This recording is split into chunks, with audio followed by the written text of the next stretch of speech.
বিমান বিধ্বস্তের ঘটনায় জাতীয় বার্ন ইনস্টিটিউটে ভর্তি অনেকের অবস্থাই আশঙ্কাজনক বলে জানিয়েছেন চিকিৎসকেরা। আর আইন উপদেষ্টা বলছেন, উন্নত চিকিৎসার জন্য আহতদের প্রয়োজনে বিদেশে পাঠানো হবে।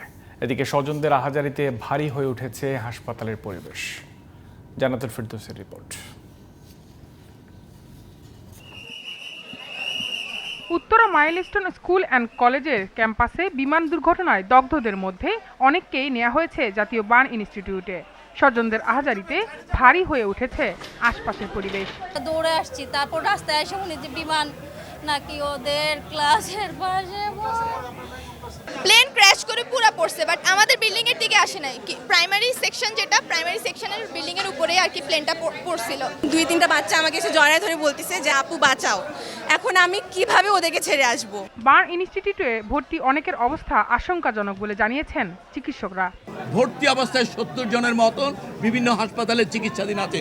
এর মধ্যে এই বার্ন ইনস্টিটিউটে এই মুহূর্তে 48 জন ভর্তি অবস্থায় চিকিৎসাধীন আছে, যাদের মধ্যে বেশ এই বিভিন্ন হাসপাতালে চিকিৎসাধীন যারা আছে তাদের মধ্যে বেশ কয়েকজনের অবস্থা বেশ হুমকির মুখে। বিশেষজ্ঞ চিকিৎসক, সরঞ্জামাদি এবং ঔষধপত্র সবকিছু যথেষ্ট পরিমাণে সকল হাসপাতালে প্রস্তুত আছে।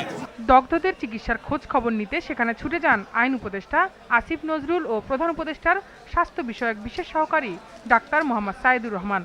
পরে চিকিৎসার বিষয়ে কথা বলেন তারা। আমাদেরকে hospital authority national burn unit থেকে জানিয়েছেন, ওনারা চিকিৎসার প্রয়োজনে যত রকম প্রস্তুতি দরকার সকল প্রস্তুতি সম্পন্ন করেছেন। তারপরে যদি প্রয়োজন হয় বিদেশ থেকে চিকিৎসক আনাবেন, যদি প্রয়োজন হয় বিদেশে আমাদের এই শিক্ষার্থীদের যারা বার্ন ইউনিটে আহত অবস্থা আছে নিয়ে যাবেন। এই মর্মান্তিক দুর্ঘটনা কেন ঘটলো অবশ্যই আমরা তদন্ত করে দেখব।